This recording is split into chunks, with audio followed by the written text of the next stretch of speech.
O vídeo de hoje é um publi editorial.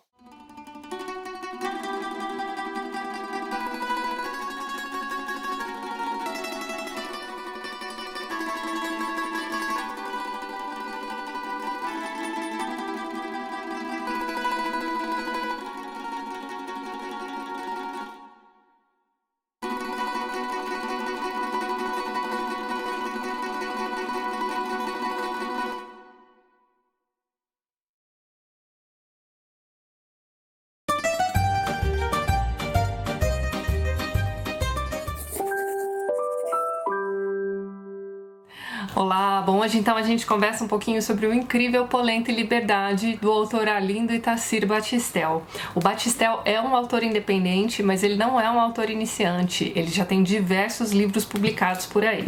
O Polenta e Liberdade já está então em sua segunda tiragem, na verdade segunda edição.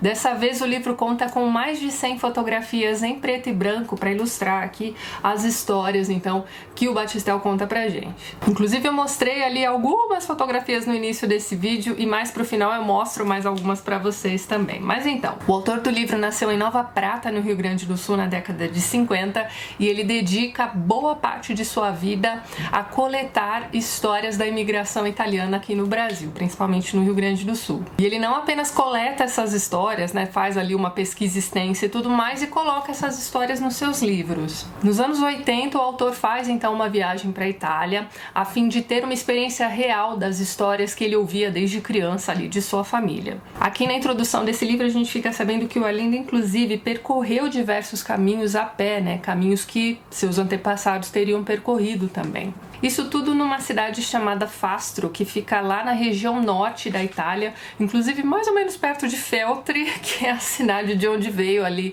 a família do meu avô paterno, mas tudo bem. E em Fastro, o autor conversou com diversas pessoas com idade entre 80 e 90 anos, né? Isso a gente tem que lembrar que aconteceu nos anos 80. Então essas pessoas tinham vivenciado e tinham, portanto, diversas memórias a respeito do período de migração, então, dos italianos para a América. E além disso também ele ainda tinha as histórias do núcleo familiar dele, né, da mãe, do pai, dos avós, dos tios e tudo mais. Não contente com isso, ele também fez uma pesquisa extensa em documentos, revistas, jornais da época. Então o que nós temos aqui no Polenta e Liberdade é, na verdade, diversas histórias de personagens reais. E uma coisa bacana que o autor fez também foi manter os nomes reais dos personagens. Mas ele fez o seguinte, ele manteve os nomes reais apenas das pessoas de bem. Então aquelas pessoas que praticaram algum mal, ele trocou seus nomes e tudo mais em respeito aos seus familiares, às gerações vindouras. Então, Polenta e Liberdade é um livro que funciona mais como não ficção do que como ficção. Em alguns momentos a gente percebe que o autor deu ali um tratamento literário para contar algumas de suas histórias, e aqui a gente tem também uma linha do tempo.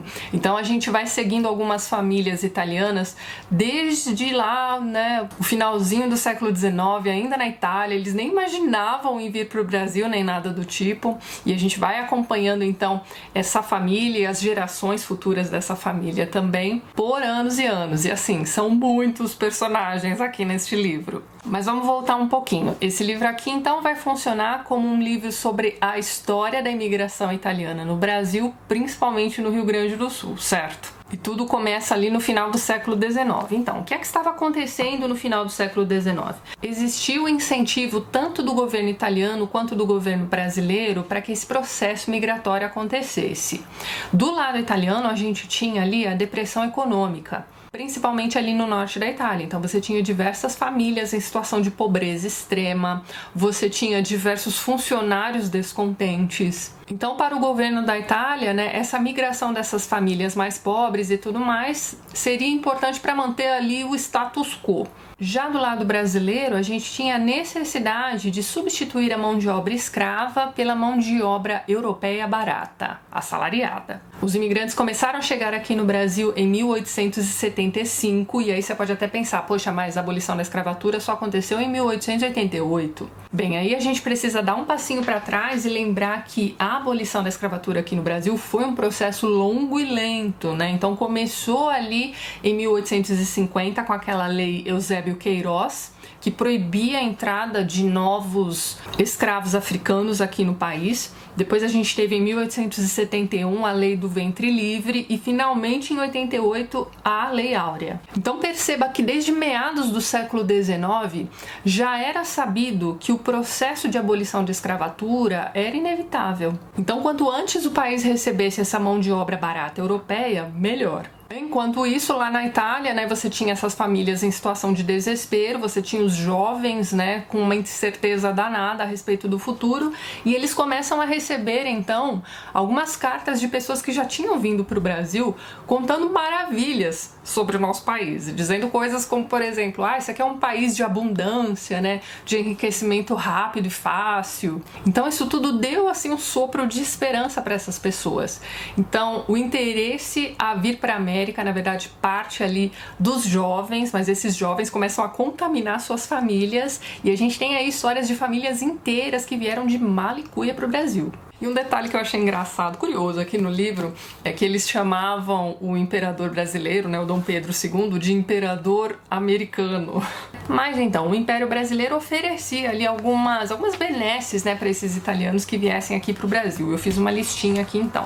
Então eles ofereciam a viagem gratuita até o assentamento em território brasileiro, ofereciam também um terreno próprio no papel mesmo, comprovado, tudo bonitinho, ofereciam ferramentas para trabalho, alimentação no início da estadia, sementes, ajuda de custo para a construção das primeiras moradias e para quem fosse trabalhar ali na lavoura do café, por exemplo, e tudo mais, eles ofereciam também contrato assinado. Mas será que tudo isso aqui era entregue direitinho para esses italianos que chegavam? Então, como eu disse para vocês, o livro começa lá na Itália, no final do século XIX, naquela região norte, e a gente vai acompanhando então o dia a dia de algumas famílias. Então, além da gente acompanhar a relação familiar, a gente acompanhava também a luta pela subsistência, a gente acompanhava ali as amizades entre os vizinhos e tudo mais, enfim, tá tudo aqui no livro. E a polenta aqui do título do livro, né, além de ser um alimento típico ali daquela região, era muitas vezes o único alimento que eles tinham. Então, aqui no começo do livro a gente acompanha a história de alguns meninos que trabalham ali cuidando do gado e tudo mais, preparando leite, etc. E eles, então, amarravam uma fatia de polenta no pulso mesmo, né? E aquilo ali era o almoço deles, então eles deixavam amarradinho ali no pulso para ficar quentinho, veja só você. Mas aí se acontecesse alguma coisa, eles perdessem aquela fatia de polenta, danou-se, eles não iam mais ter o que comer ali naquele almoço. E a gente acompanha aqui algumas histórias bem tristes também, de sacrifícios que precisavam ser feitos para a subsistência da família. Eu vou contar uma história para vocês de uma personagem chamada Ieia. Essa moça, então, uma mãe de família e tudo mais, acabou de ter um bebezinho, e aí um belo dia batem à porta dessa família representantes de uma família muito rica ali da região. Então, alguém da família acabou de ter um bebê e é preciso uma ama de leite, né? Porque a pessoa não pode amamentar o bebê e tudo mais. E eles oferecem muito dinheiro para Ieia, só que ela não pode levar o filhinho. Então essa mulher deixa aos cuidados do pai e das filhas mais velhas e vai passar uma temporada então nessa mansão cuidando desse bebezinho. Só que quando ela chega lá, ela desconfia de que eles não precisariam de ama de leite coisa nenhuma. O que eles estavam procurando mesmo era uma babá barata. Mas tudo bem, ela precisa daquele dinheiro para levar para a família e tudo mais, ela acaba ficando. E eles estão sempre postergando a partida dela. Veja bem, chega uma hora que não tem mais como eles prenderem a Ieia lá naquele lugar, ela quer voltar para casa e eles não têm dinheiro para pagar. Eles se dão conta de que eles realmente ofereceram muito dinheiro para Ieia. Então eles começam a bolar toda uma tramóia para não pagá-la, para dispensá-la dali sem um tostão furado. Então, assim, imagine aí você o que é que aconteceu com o bebezinho dela, né? Então, não vou contar, mas não é uma história feliz. E a gente tem diversas histórias de sacrifícios aqui nesse livro. até que finalmente alguns deles começam realmente a ter esse interesse em ir para a América, né? Então, o primeiro personagem aqui do livro que mostra esse interesse é o Tony, e ele provavelmente é o nosso personagem principal, pelo menos ali até a metade do livro. Então, o Tony fica sabendo dessas histórias mirabolantes sobre essa América maravilhosa. Ele fica sabendo também de uma família da vizinhança que está se preparando para ir para a América. Ele acaba se entrosando a essa família e vem para o Brasil. Só que ele deixa uma namoradinha lá na Itália. E essa menina começa a tentar convencer a família dela a vir para o Brasil também. A situação deles também é muito difícil, ela inclusive é filha da Iea. Então eles resolvem vir para o Brasil também. Passa um tempinho, eles vêm. E quando eles chegam aqui no Brasil, eles começam a procurar pelo Tony e não encontram esse rapaz em lugar nenhum. Então eles começam a achar que ele morreu na viagem, enfim. Não vou contar o final dessa história pra vocês, mas quando a gente descobre o que aconteceu com o Tony no Brasil, enfim. Mas então, aqui nesse livro, além da gente acompanhar como era a vida lá na Itália, a gente acompanha também os detalhes a respeito da viagem que eles faziam de navio, uma viagem muito complicada, além de longa também. As condições em que eles vinham nesses navios era um negócio tenebroso. Então, muitas vezes perdia-se pessoas também pelo caminho, e aí não tinha o que fazer. Essa pessoa tinha que ser jogada em alto mar mesmo. Paciência. E além de todas as dificuldades dessa viagem, muitas vezes quando eles chegavam ao Brasil, eles eram engambelados mesmo, bem ali na entrada do porto. Então você tinha ali algumas pessoas esperando esses italianos chegarem para levá-los de qualquer jeito ali para a lavoura do café, e eles ficavam ali trabalhando um tempo em situação de escravidão mesmo, era um negócio tenebroso, muitos deles fugiam. Mas o destino final dessas famílias que a gente acompanha aqui no Polenta e Liberdade é o Rio Grande do Sul. Então quando eles finalmente conseguem chegar ao Rio Grande do Sul, eles vão primeiro para um alojamento e tudo mais, e depois eles vão receber o lote, né, que o imperador americano tinha separado para eles. E quando eles chegam a esses lotes, é um negócio desesperador, porque assim, é um matagal danado. Então a primeira coisa que eles precisam fazer é desmatar esses terrenos. Aí você imagina os idosos, as crianças, as mulheres grávidas, todo mundo da família ajudando a desmatar um terreno. Quanto tempo você acha que isso daí levava? Depois disso, eles precisavam construir suas casas do nada. Então, assim, os primeiros anos da imigração italiana aqui no Brasil foram anos muito difíceis, foram anos de muita pobreza, de muita saudade de casa, de muita vontade de voltar para a Itália.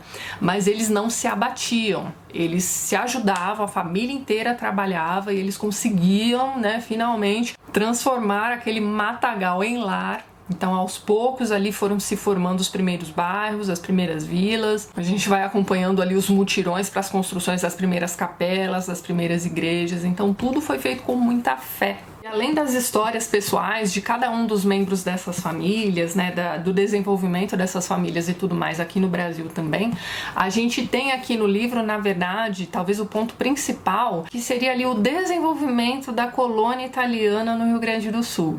E como eu tinha comentado com vocês, são muitos personagens, mas muitos personagens mesmo. Então, assim, quando morre alguém, o leitor não tem nem tempo de lamentar, né, a morte daquele personagem, porque na sequência já tem ali novas crianças nascendo. Então, assim, as famílias vão se renovando, as histórias, né, os causos que a gente vai acompanhando aqui nesse livro também vão se renovando. E as minhas partes preferidas aqui dessa leitura foram os momentos em que eles se encontravam nos filós. Então, os filós eram essas reuniões que eles faziam com uma certa frequência, então juntava ali o pessoal da vizinhança e tudo mais, e além deles comerem comida típica, eles também contavam muitas histórias. Eu achei muito bacana esses momentos, né, em família ou entre amigos e tudo mais, com essa contação de histórias, principalmente porque algumas dessas histórias são muito parecidas com histórias da minha família também. E além disso, aqui no livro a gente tem também descrições minuciosas dos costumes desse povo. Então, desde ali o preparo da polenta ou de qualquer outro alimento deles. A gente tem aqui também descrições ali das festas e tudo mais. Então, eu vou ler para vocês um trechinho aqui da apresentação para vocês entenderem direitinho como é que funciona esse livro. Esta saga não foi concebida para entretenimento. O foco é cultura, informação e conhecimento, motivo pelo qual há descrições minuciosas de costumes e afazeres que já se pulverizaram na névoa do tempo. ela foi escrita sob a ótica de um filho de colono que foi estudar na cidade, né? O caso do Arlindo aqui. E é isso, gente, esse aqui é um baita de um livro interessante, não só para quem é filho ou neto de italianos. É um livro que eu recomendo para todo mundo aí que tem aí uma certa ascendência, ou italiano, espanhol, alemã, enfim, provavelmente todos nós, não é mesmo? E também, esse aqui é um livro bem interessante para quem estuda, né, imigração italiana no Brasil. Esse aqui é um baita livro de referência. É um livro extenso, como eu disse para vocês, o Battistel fez realmente um trabalho de pesquisa bastante extenso, colocou tudo isso aqui pra gente. Além das fotografias, a gente tem ali diversas histórias, os capítulos são bem curtinhos. Enquanto eu mostro as fotografias, eu mostro também ali a diagramação do livro direitinho. Fiquem até o final do vídeo para vocês darem uma olhadinha. Então, como eu havia comentado com vocês, o Battistel é um autor independente, então você só consegue adquirir o livro diretamente com o autor. Lá embaixo na descrição do vídeo eu vou deixar os contatos dele. Vocês podem entrar em contato com o Battistel através do WhatsApp ou até mesmo através do endereço mesmo. Vocês podem fazer o pedido por correspondência. O livro sai então por R$30 mais o valor do frete, né? Os valores estão todos lá embaixo na descrição do vídeo, confiram lá direitinho. Então é isso, gente, deixo aqui essa dicona para vocês. Vou mostrar agora mais algumas imagens do livro. Vejo vocês nos próximos vídeos do canal. Um beijo grande e até mais.